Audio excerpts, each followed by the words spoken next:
This is the Pete and Sebastian Show with Pete Corielli and Sebastian Maniscalco. Pete and Sebastian Show. I'm Pete Corielli. The show is rocking. Sebastian, the man, Maniscalco on the other end, baby. What's up? How you doing? Where do we go? Where do we get started? Good doing video. I'm liking the video now, bro.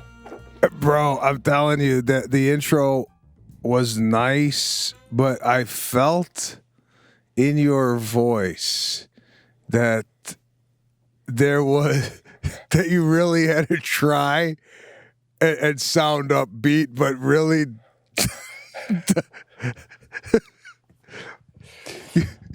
you really had to muster it up to make it sound like it was important, but deep down you literally feel like you want to throw the phone out the window. Well, hey, I mean, we're performers, so, this is like just... I'm trying not to do all that shit again, Like the other day I was in Walmart and the kid picked out her first mask. What the fuck? She did it. She picked one out. Not one that we had laying around or blue with the white on the other side. Now the kids are using the mask. I also just came from a funeral. A fine gentleman, lived a long life. But bro, I don't know if you want to get right into it, but I took notes. I've been taking notes at funerals lately, little things that I see that I want to make sure don't happen at my fucking funeral. You know what I'm saying, bro? I'm making sure this thing is recording. I don't think we've ever opened up with funeral notes. Well, and I write them down as I go. I'll just give you one little one. The son goes up to say some nice words about his dad. And at one point, he does this. It was really nice what he did. And I thought this was a nice touch. He goes, I'm going to let your words speak. I collected a bunch of the words that people said about my dad. And I want to read those to you now. I'm not lying. Like right out of a movie. As soon as he started to go into those, it's summer. So there's no air in churches, right? I mean, they got all this cash. But when was the last time you were ever in an air-conditioned church? So the doors are open. Bro, I hear a weed whacker.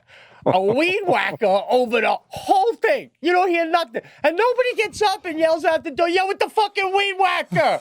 Don't you see the hearse? Nothing, right? So right out of the gate, you know what I'm saying? It's like, my wife needs to understand, when there's a memorial for me, it's like a Broadway play, like Hamilton at its peak. You get the flickering lights, and if you're not in your seat by the time my coffin's out there or my ashes, you fucking missed it. I don't give a shit if you're the fucking president. You're on the other side of the door going, damn, traffic. That's it, right? Number two. Hold on, I don't want to jump off. Please, come on, brother. Because you were, for those new listeners, I know they're amassing. Sebastian, if you listen to early casts, he was an altar boy once. So, did you do funerals? That's all I did. Oh wow, how do you stay upbeat after that? Upbeat because I was getting paid cash. Yeah, no, I hear you. Okay, so.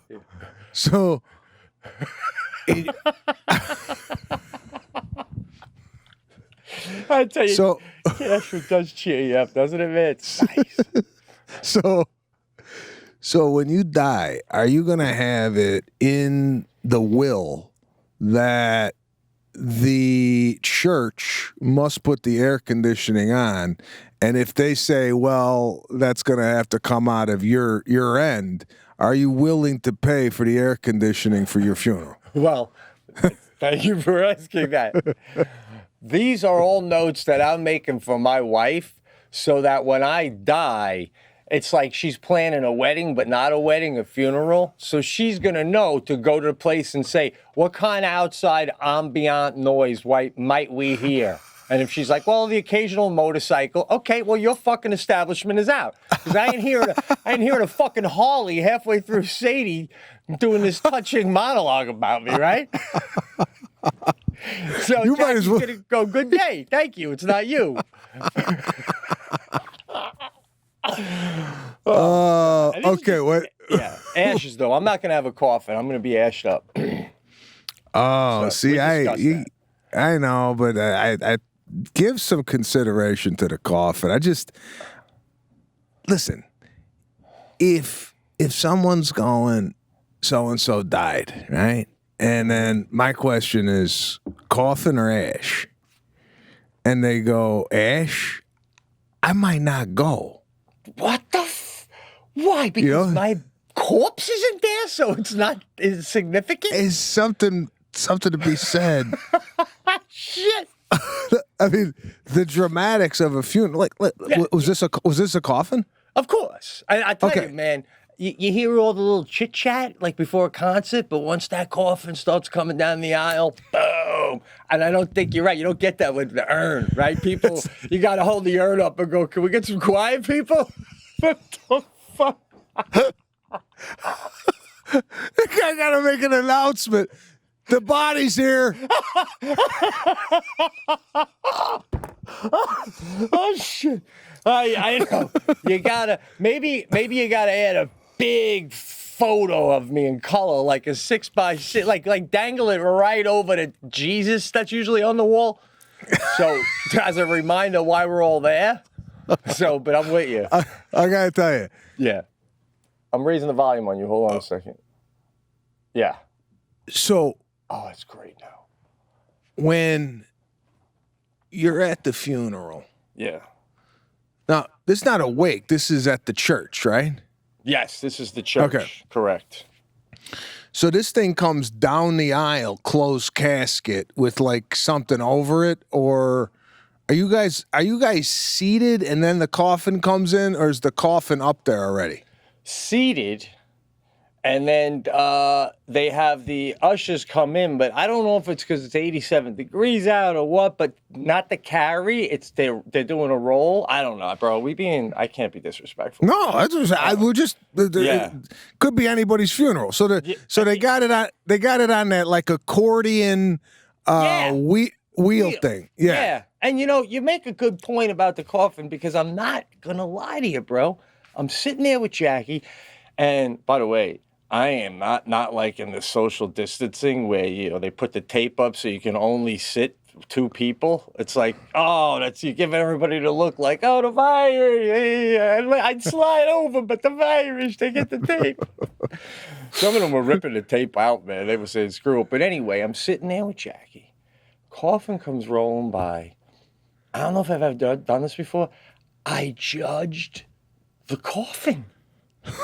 I gave it a hard look over, and it was beautiful. Really was beautiful. But is that like the last thing about you we judge? We get judged our whole lives. Now as you're going down, if you got a shoddy one, they're like, look at this refrigerator box. This motherfucker's coming down. Listen, I'm just coming from an Italian family. You're judging everything at the wake and the funeral, including where you guys go out to eat after you put the body in the ground, right? You're right. Yeah. Which brings me to my next one I want your take on. What's your take on when someone's reading at the funeral, when they pick people to go read? The can't get through the cry read, where it takes 3 times as long because they're crying while they're reading. It's like, listen, maybe we need to get somebody who's a little more detached from the deceased, who can hold it together to read a sentence. I mean, that stop halfway through, wipe the click clock, tick tock. Well, listen. You got to look at the environment, too. You're telling me it's 93 degrees in the church. People are sweating. Now, if I'm scheduled to read, I look at the room and going, okay, I did this at home. It's 12 minutes. I got to cut 6 minutes out of here because people are dying, right? If it's a comfortable environment, you go full speech. If you throw heat, no air conditioning into the mix, you got to cut that shit in half. Now, I love the way you're taking the audience and their comfort into consideration. I wish at my wedding the priest and the rabbi would have done the same thing because it was sweltering out. People were dying. They're in tuxedos. It's outside.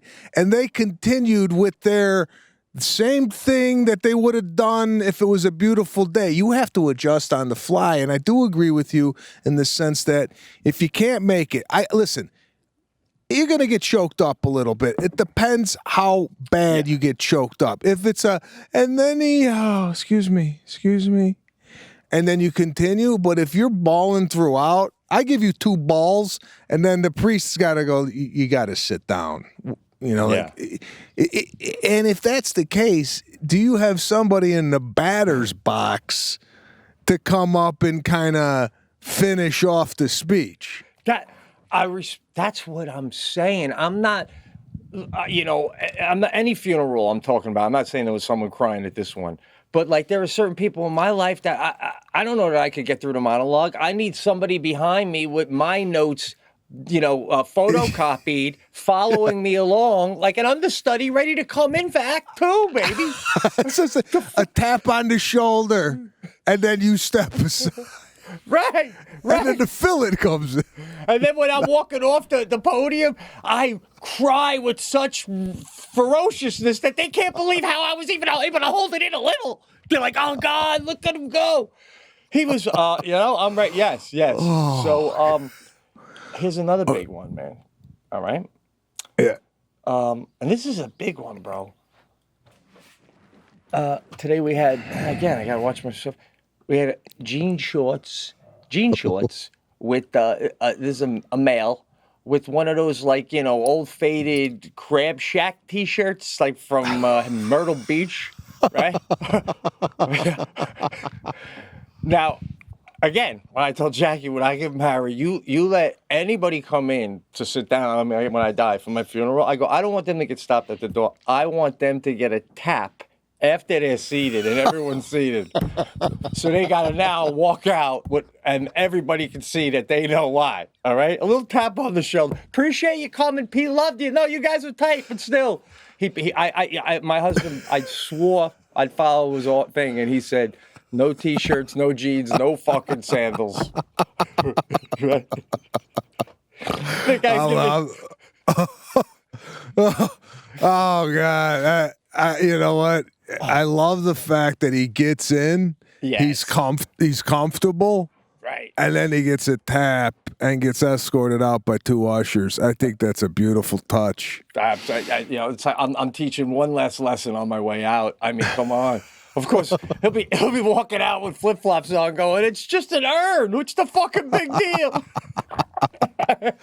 Well, I want to touch on 2 things. I want to touch on 2 things. You're right. When that casket comes down the aisle, there is a hush over the audience. Yes. That is pretty devastating. I mean, it's like, oh, it's here.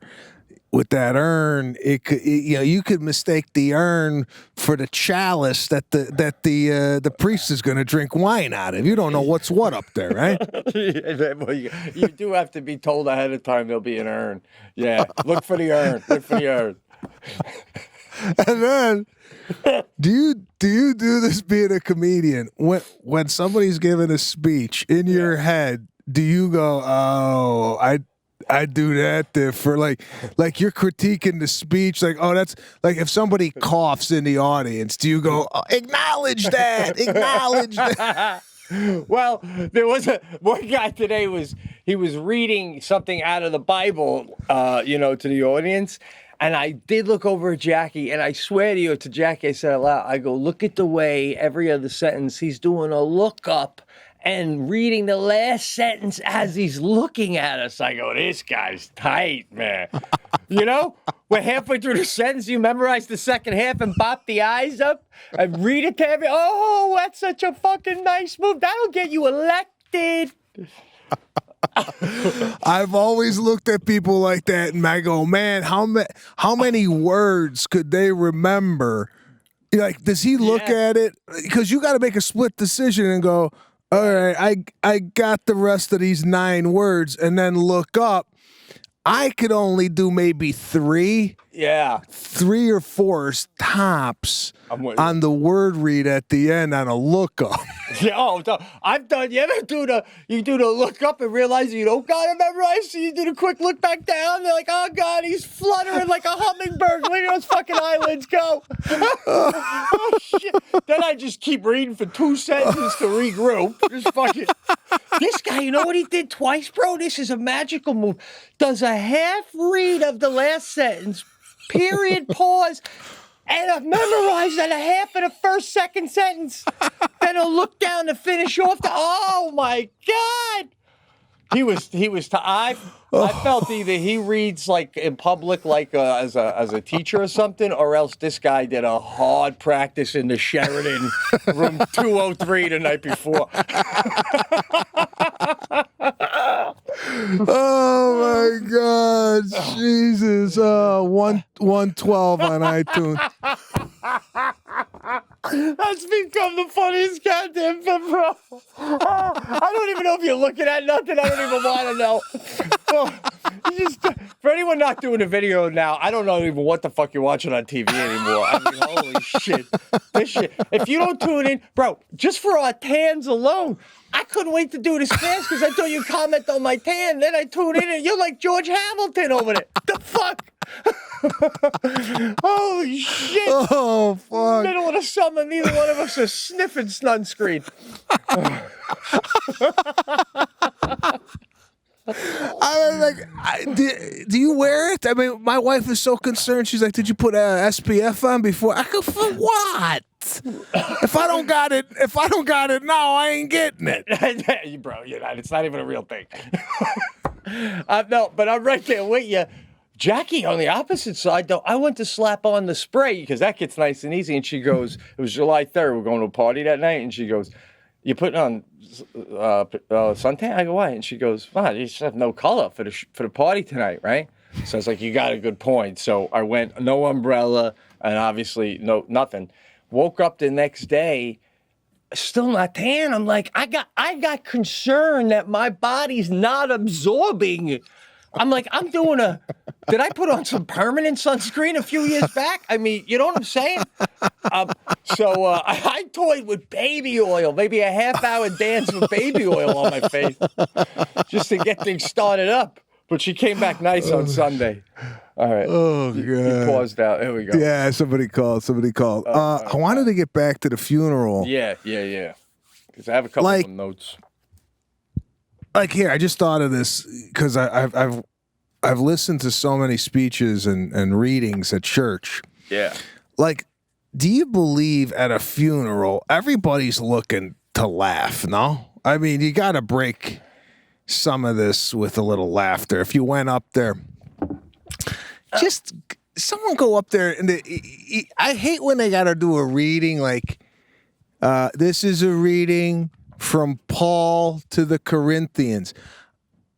I want somebody to say, excuse me, I'm sorry, but anybody know what the fuck a Corinthian is? Just to break it up a little bit. Man, it's a delicate dance.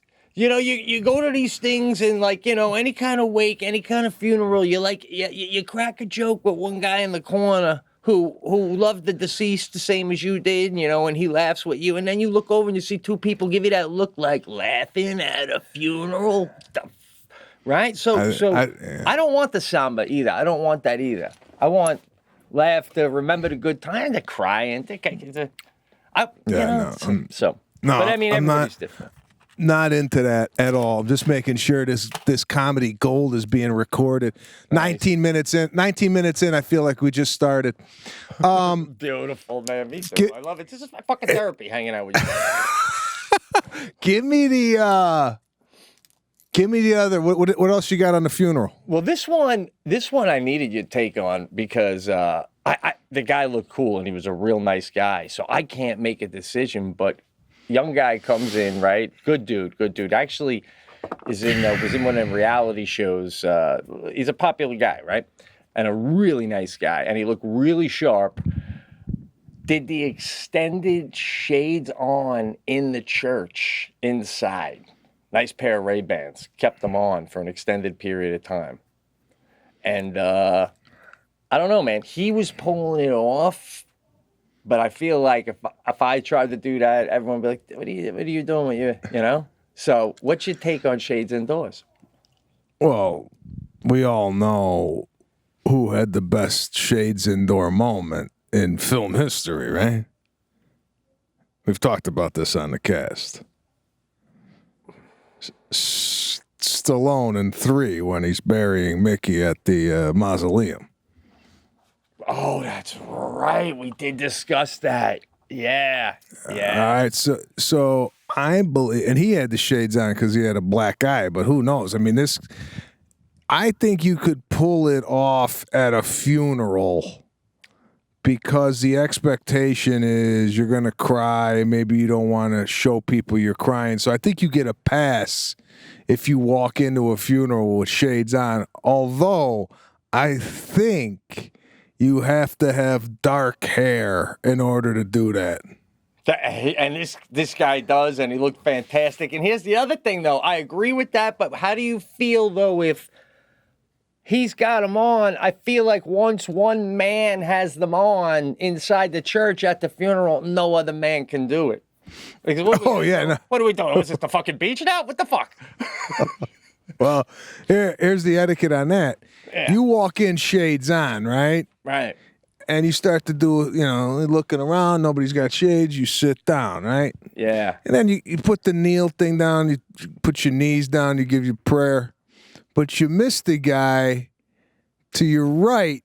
He's got shades on, but he'd already been sitting down. Right. Now, do you got to take yours off because he was first one in on the shades? Unless he's blind, I feel like yes, you do. Yes, I feel. Yeah, it kind of takes your shade moment away if somebody already came in and already spotted him wearing shades. You got to remove yours. I tend to feel that way, but if there's one lone guy, it would be like, like if it was a Tom Cruise movie, like you said, Stallone, of course. Yeah, that's so yeah. All right, fair enough.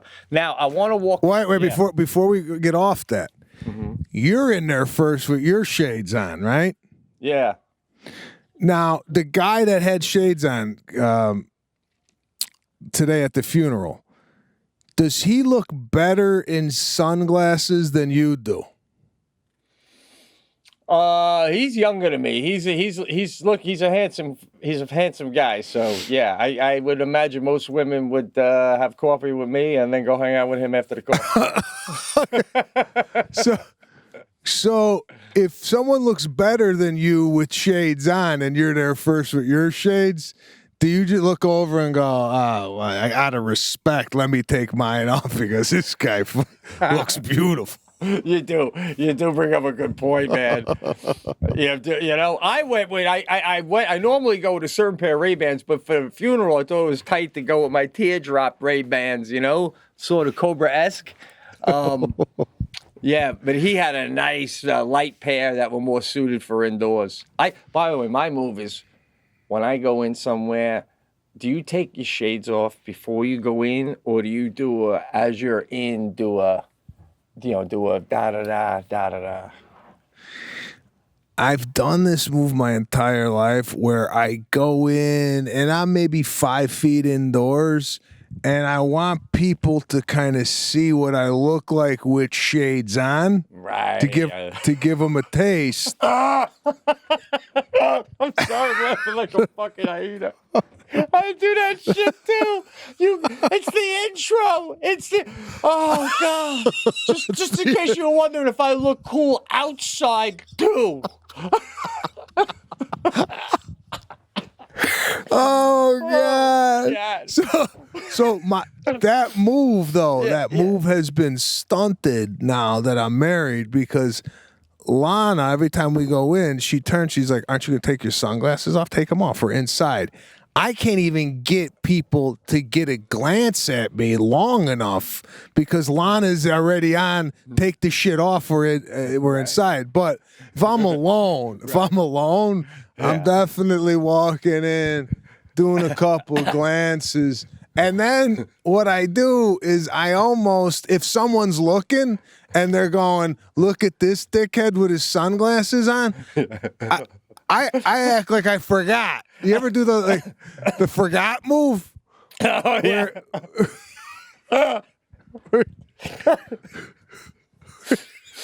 Where you're going, you're looking around, you're like, you gotta. You do a little tuck too, like that, on the button of the shirt. Yeah, right. Let him hang. I've often wondered though, because I'm not totally into that look where you got a suit on, and then you're gonna put your sunglasses hanging off your collar or your button. What do you think, and have you ever done sunglasses up on the head look? No, I'm not a bookkeeper. Fucking can't stand that. Or behind the neck. You ever see behind the neck? Oh, they flip it around like they got eyeballs in the back of their head. Oh, that's normally Oakley's. A lot of guys who wear Oakley sunglasses, they do that move. And that will destroy a friendship for me if someone. I don't like it.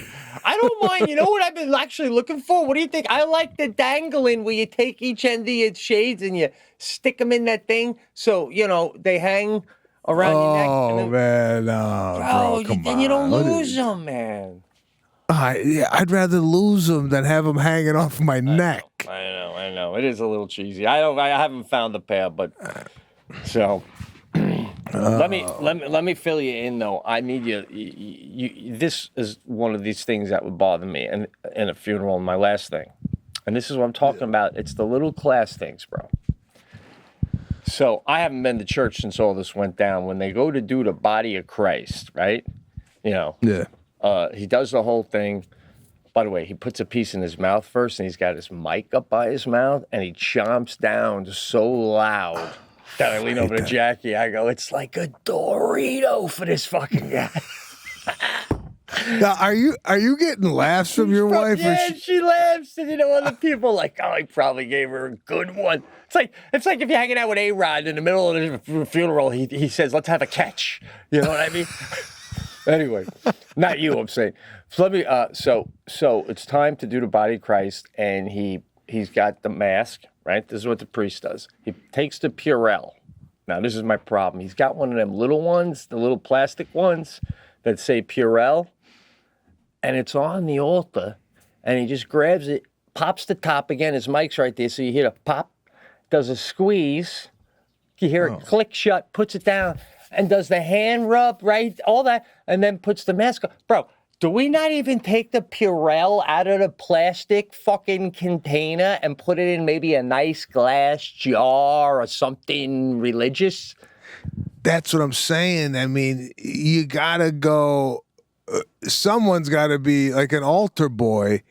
That's his job, to put the sanitizer in like a little gold dish. And you don't even know what he's grabbing. He could just go and just grab a little bit and just, you don't have to act like it's even sanitizer. It could be, you could just wonder, what the hell did he grab up there? It's losing the authenticity of the performance when you start bringing in, it's like, come on. It's like, for all you people who can't see with the video, Sebastian's literally doing a 5-finger hand dip and then just rubbing them all together without adding the other hand. I think some of the older folk want to make sure, though, that this guy is doing a Purell dip. I like the dish dip. I do like that, though. I like that move. I mean, but you bring up a thing that I've never. It's funny, I haven't thought about this in 30 some odd years. When the priest goes in on the communion, the wafer, and you hear it, right, and you hear him chewing on it, I've often thought, I go, what the fuck is it? What is his fried? Like, man, mine doesn't sound that delicious. I mean, his makes me sound like, I want one. Like, this guy's eating like zucchini chips. Oh, and the way he chews on it, he's got that feel like that's his go-to during football Sundays. He's having a bowl of communion at halftime. By the way, it's also like 5 or 6 chews. I'm like, what did you bite into a turkey leg day? And didn't it dissolve on its own? But the over chew. It's the over dramatic chew. That's what I did. I take it in and it dissolves. Like literally, I'm done with my communion in the car on the way home. That's how long it takes to dissolve. That's it. That's it. This guy doing a hard chew anyway. So that's that. But you know, overall, people didn't mask up in church, which was good to see. And that's what, and then that's it. That's my whole. What do you got, bro? I just had to share that shit with you. Oh, what do I got, man? I don't know where to go here. What the hell did I do this week? how was your 4th? So the 4th of July was a combo. It was my mother's birthday. She turned 75 July 2nd. Oh, that's right. Happy belated birthday, Mrs. Maniscalco. I saw her. She was beautiful in the photo. Thanks. She turned a big 7-5. We then celebrated 4th of July. And also, my birthday is Wednesday, so we kind of coupled that in there and had a 3-pronged celebration. Bro, happy birthday, man. This coming Wednesday? Yeah. 47 years old. You're a baby. I'm telling you, man. So we had a nice little party. We had a friend of mine, Chef Dominic, came in, made lunch and dinner, and then we had like a little living room on the lawn where the kids had the little water slide. We went in the pool a little bit. Nice. Fixed a nice area for dinner. It was nice. It was a nice, and then they all slept over. And I gotta tell you something. The way I do, like, I got up before everybody else got up, and I start making breakfast. Right. Lana comes in the kitchen too because she's got an amazing French toast she does with the cinnamon brioche bread. Beautiful how she does it. Now you got to make sure, like, I'm going to cut you off, but I want to add, you ever have people over and you hear somebody up before you? That annoys me. I'm like, come on. What, did you have a bad sleep in my fucking castle? Right. So what time do you get up, bro? Are you trying, so you beat the rush? I'm up early anyway, and I don't know. See, this is the thing. I don't know what time they're gonna get up, so it's hard to time the breakfast. You know, so before that though, my mother slept here for the first time. We got some beds finally for the guest room, right? Nice. So my mom, you would think she's the Queen of England the way she behaves, right? Beautiful. Well deserved. I'm taking her through her room. I'm saying, all right, you got some towels here, blow dryers here. I'm doing like a little. You ever take the guest up to the room and kind of point out the amenities? Well, I don't have as many as you, but I'm hearing personal blow dryer per room. That is, as you would say, a nice touch, bro. Well, I mean, come on. I mean, I had Listerine. I had an extra toothbrush, toothpaste, lint roller. If you forgot anything, right? it's like calling the front desk. Right? I love it, man. I was looking forward to my visit if not the corona, you know. Oh, but anyway. yeah. You would have had it all tight, all in there. So I'm telling my mom, I said, a towel. You got some waters here, and she goes, "No coffee machine." No. Apparently, she skipped over the entire tour of all the amenities, and she's worried about the coffee machine, right? Yeah. This is, I think, I don't know if this comes with age, where like our parents, like, no filter, no nothing. It's becoming worse and worse and worse. Like, if I came over and I wanted a coffee machine, I wouldn't ask. You know, I would just go, okay, there's no coffee. I'll make it in the kitchen. My ma, no coffee machine. Yeah, well, like we had to get on the phone with Amazon right away, you know? I love it. You reach a certain age and you will ask. You will. You look right at Serafina and be like, I love a French press. Why do I got to walk out to talk to your husband before I have my coffee? I'd rather have my coffee before I talk to your husband, Serafina. And you got to admit, that's like a legitimate request, considering you're the kind of guy that wants to make it as tight as possible. A little mini espresso machine in there. Wow. Forgot. We had it, but we forgot to put it in there. Wow. Okay? You even thought of it, though. Unbelievable. Oh, of course. Thought of it. Wow. So then, at the end of the night, she goes to sleep, and I text her, I go, how is everything? She goes, there's a bug in my bed. Huh? Now, I text back, I go, we're in the fucking mountains. You're lucky there's not a coyote in your bathroom. Right? Sure. And she's like, well, no, just startle me. It's in the bed. I said, fuck, maybe you got tired. Hey, well, I don't know. Hopefully a gopher snake will eat it in the middle of the night. Well, were you like, well, what would you do if there was a bug in your bed at home? Do that. Yeah, behave the same way you would if you were at home and you saw a spider on your bed. What would you do? Call me? Well, it's good to know that Rose is feeling such top shelf level of treatment that she is feeling like she's in a Ritz-Carlton, bro.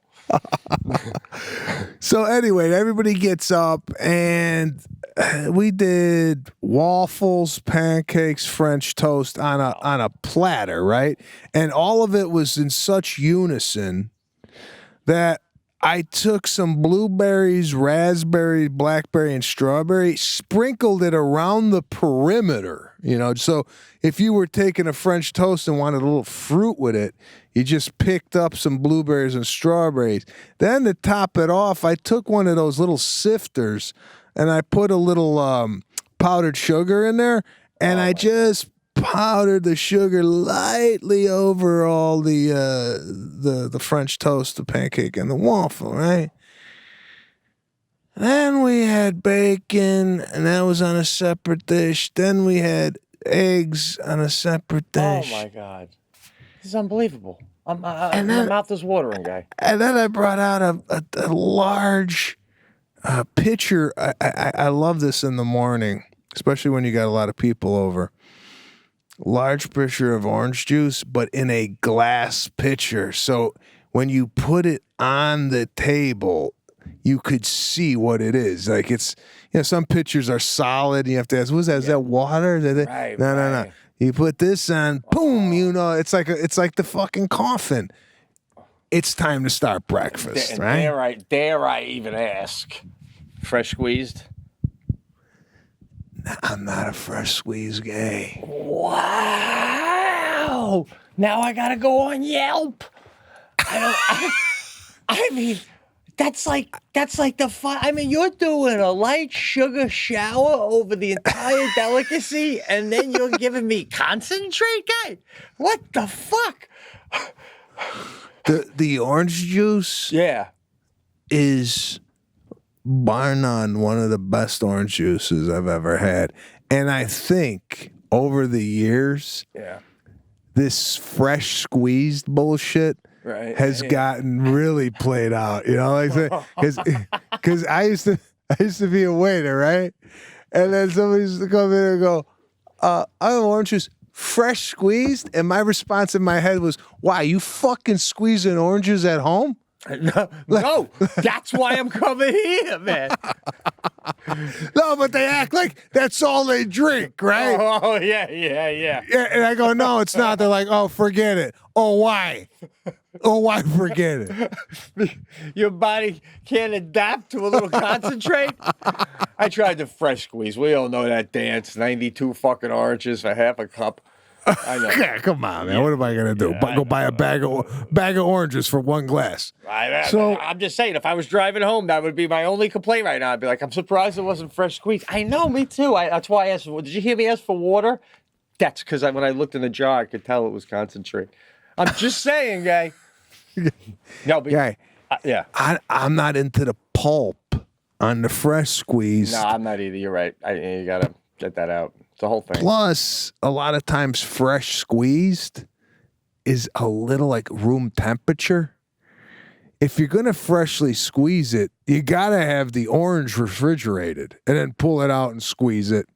You can't squeeze room temperature oranges. Let me rephrase. I'm saying I need squeezed oranges. You can squeeze them the night before and then put that whole pitcher in the fridge after you get the pulp out. But is that fresh squeezed if you do it the night before? Halfway through this conversation, I'm going with the concentrate too. You're right. This is fucking ridiculous. Now, do you even have? Just because I know you, extra possible bathing suits never worn for people of various sizes in case they forgot them or something? You know what? That's a good point. I do not have that, but after you saying that, well, I had my nieces here. Right? 2 of them are 6 years old. One's 9. I got you got to carry a wide variety of swimsuits. Yeah, no, you're right. I mean, what do you go, Marshalls? I hear you. What am I going to do?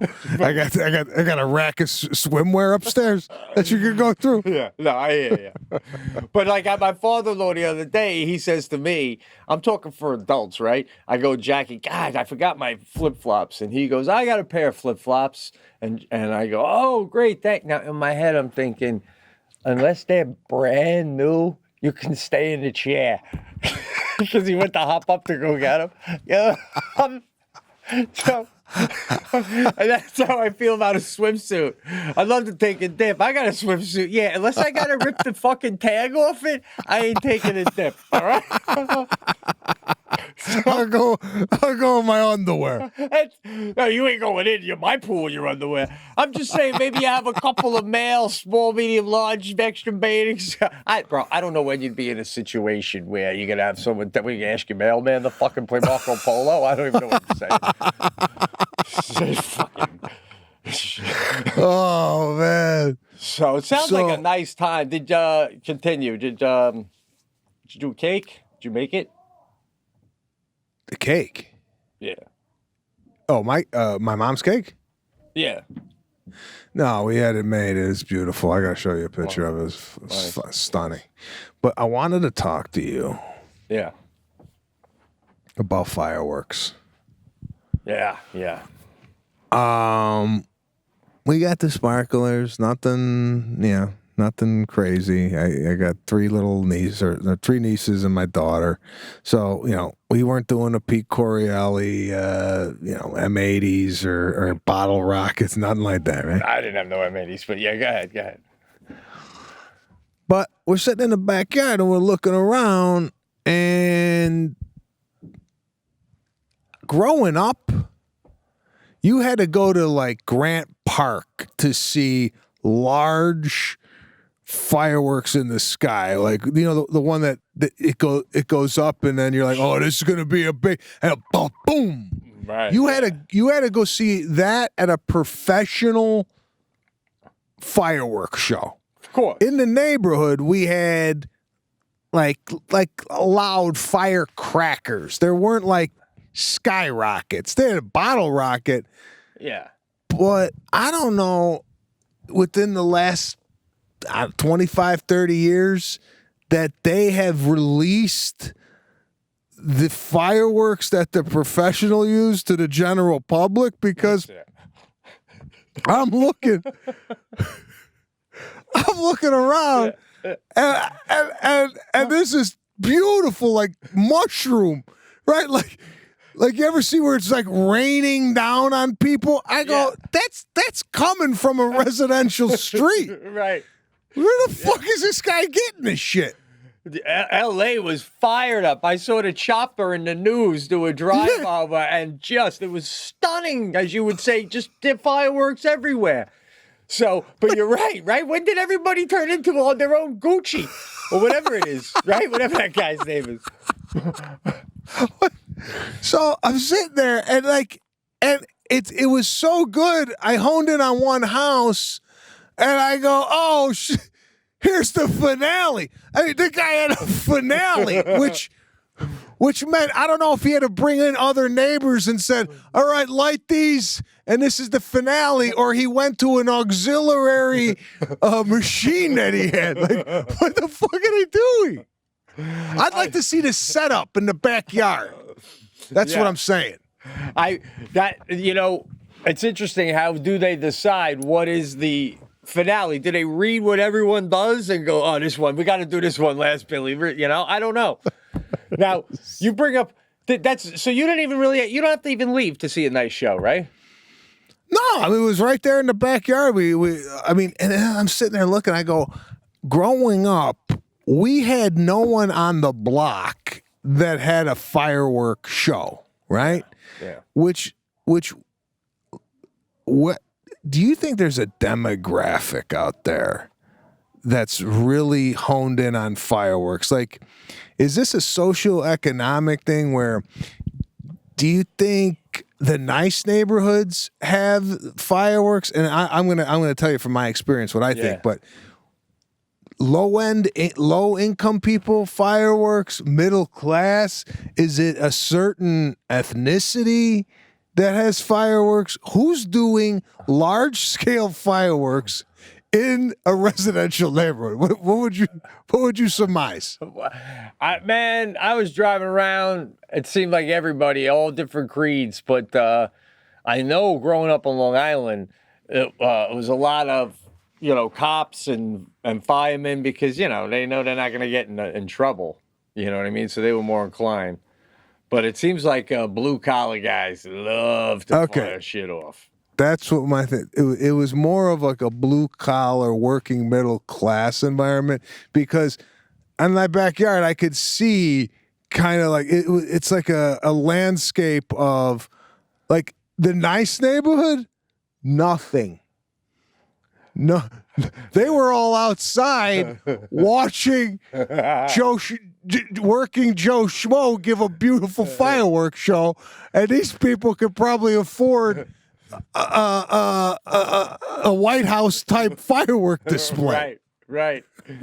No, it's funny because my buddy, he's not blue collar, but he has this 4th of July party every July 3rd. I've told you about the Gronk. Yeah. Gronk, yeah. So he has this great party, and he has it again this July 3rd, and he gets tons of fireworks, real generous of him and another guy. I mean, we're talking like $1,500 to $2,000 worth of just crazy shit.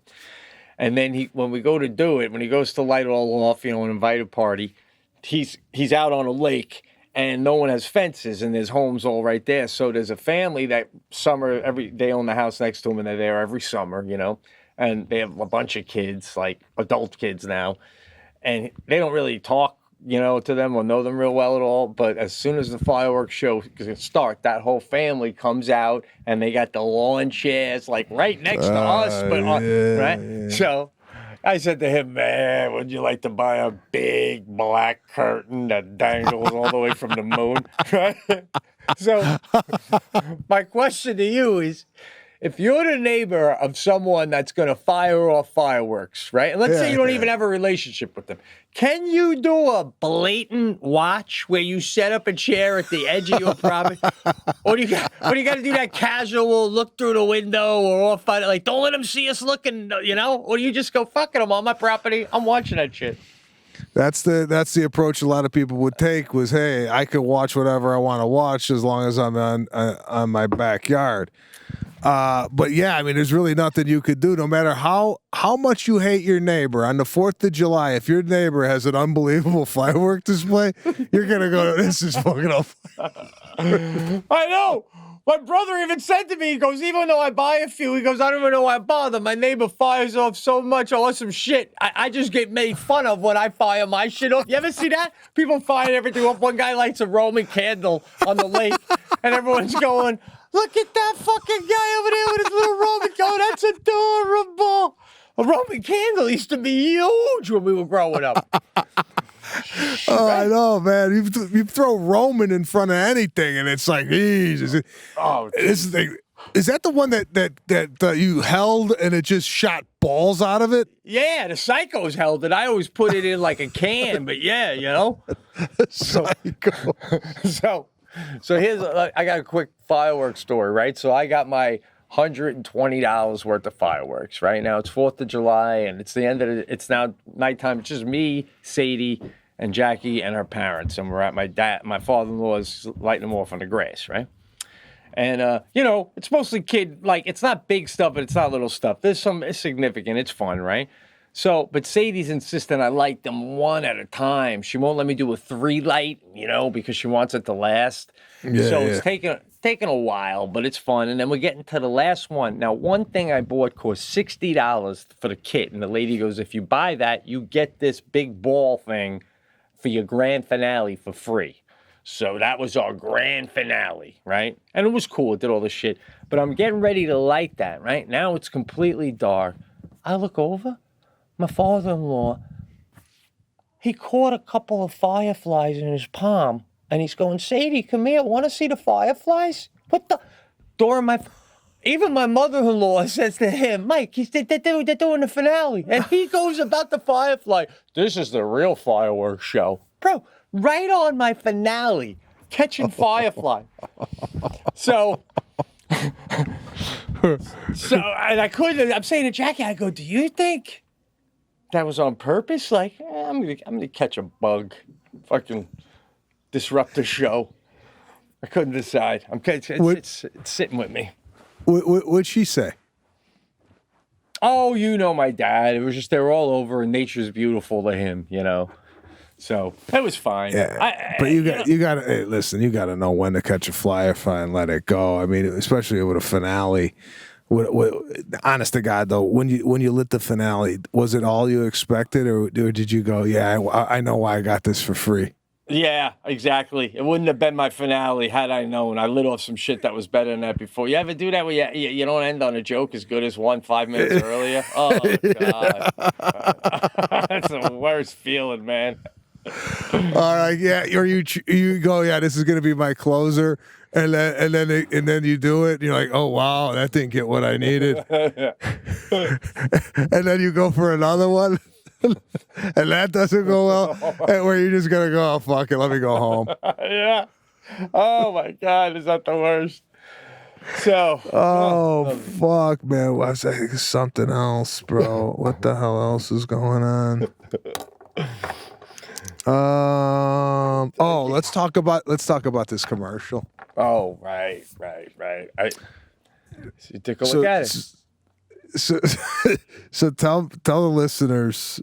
All right. Well, hopefully what this is. DJ Hank, can you play a little of that for us? It's a Martin Sheen doing single care prescription drug commercial, right? Now, again, this ain't as bad as Eric Roberts getting into a walk-in tub, but does this not beg the question again? The why of it? Why? You're ruining Apocalypse Now. Do you see the commercial? Did you see where he pops up out of the booth? He pops up out of nowhere. At one point, he's coming down the aisle as a mother and a daughter. You see this? And the mother goes, Martin Sheen, and the daughter goes, who's that? I'm like, you're a movie legend. Why would you let them write script making fun of somebody not knowing you? You're a fucking legend. What are you, Don? This is like Picasso just pissing on his own painting when he turns 75. I'm just going to piss on it. Fuck it. I don't know how these offers come in. Like the guy sitting at home, his agent calls him up. Listen, I got something for you. What is single care? What is it? I couldn't even figure out what the hell it was. Is it an insurance? It's something that'll save you hundreds of dollars on prescription. I don't know. Is this something near and dear? If it's something near and dear to him, but I don't think that's what it is. I think it's money, and he don't need the money. So it's just, it bothers me when these people tarnish their greatness with stuff they don't need to do. I mean, Eric Roberts is probably a guy. You don't think I needed to walk in that fucking tub? That's what I'm saying. Maybe Sheen needs single care money. How could Martin Sheen need cash? He's a star on Netflix right now. I mean, Apocalypse Now. All right, maybe. I don't know. What are they doing with that? Is it? Or what about Leota on the Chantix? What was that? Is that something like that he used to get rid of smoking, and then he felt like he needed to promote it? Here's a legend. Yeah. And he's doing he don't even look like, and I don't know if we talked about this in the commercial. You don't even look like you want to do it. No, he don't even look like he's off smoking. He looks like he just stopped smoking long enough to do the fucking commercial. He looks so angry, going, Chantix, stop smoking. The guy looks like he's dying for one. I know. We did it. Remember that? We talked about that. But like, come on, you never see Sean Penn doing he's never going to come out and do a commercial for fucking Chevy. I don't know. Is he? Maybe he is. I don't know. I don't know. But even now, Paul, when I can, like Leary doing the trucks, that's cool. It's a delicate dance. I do a voiceover. That one guy's got the Luke something. He does Home Depot. He's the Home Depot guy. Well, who's that? Luke Wilson? No. What the heck's his name? Handsome cat. Sweet Home Actor? Alabama. Yeah. But bro, that would be a good thing. Have you ever tried to talk about getting be the voiceover guy for a major company always? I mean, like, what do you think of McConaughey doing Lincoln commercials? Yeah, that doesn't fall under it. That doesn't fall under it because that's, it's Cadillac. It's Lincoln, I mean, it's like. Yeah, no, I mean, it's. I mean, if Martin Sheen was in a Lincoln, I'd be like, it's classy. I don't know. Even the single care, even that alone ain't bad. If he's just in a suit. And he comes out and he's like, I'm Martin Sheen. And I know a lot of people are having problems paying. You got to get this. Popping up behind the counter and shit like it's a shitty sitcom. I mean, if you tell a kid you got to watch Apocalypse Now, starring who? Oh, that guy. That guy? Yeah. Doesn't the mother go something when he runs off? The mother goes, ooh, silver fox. Yeah. Yeah, and the daughter goes, ew.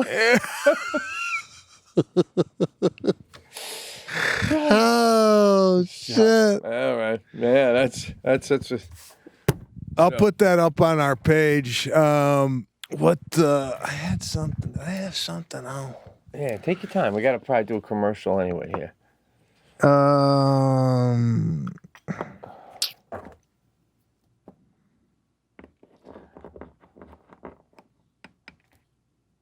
I don't have anything. Thought I had it. Well, the listeners are, and we appreciate all you guys out there, but they are asking when we're doing this Newlywed Game, bro. Oh, I know. That kind of went by the wayside shortly after the pandemic, I would be, we could barely get on this thing, you and I. I mean, we set this thing for 12, and at 12:15, we're like, hold on, 1 sec. It's true. A Delta pilot can take off faster than we get this thing going. Well, there's so many things you got to do, like we're producing it, we're uploading it. You were on that text. That was great. I can't. What the fuck, man? I can keep getting knocked out of this Dropbox. Come and get it, man. For the listeners out there, we record on the video, and then we got to download it onto our computer, and then we got to send it. And the guy Mark over, who's working with us doing this, sweetheart of a guy, really knows his computer stuff, but it's like hard to do. And it took me a few hours, 2 days on the phone with him, figuring it out and this, that. And I even said to Jackie, I'm like, man, this is frustrating. I can't imagine Sebastian's going to sit on the phone this long and do this, right? And then when I'm working with the guy, I go to him, bro, if we don't figure this out in an hour, I'm just going to FedEx the fucking thing to you every week. And then I see your text today. You go, you couldn't get it working. You go, listen, I go to Jackie, look at this, we're on the way to the funeral. I go, he says he's going to put it in an envelope in his mailbox after every show. And can they scoot up the hill and pick it up? Oh, I love it. That's it. That's the easiest way. It's really a pain in the ass. Shit. Oh, so all right. Listen, this is so funny. The funeral thing had me dying. Guys, I know. Listen, we are creeping up the charts. I always joke, but we are creeping up the charts. Share the cast. We're doing video now. People seem to like the video. Always have fun doing this thing with you. We will see you. if there's anything drastic that happens this week that we need to talk about, we'll get up on a cast. But right now it's once a week, and we appreciate the listenership. Good hanging, brother. Take care.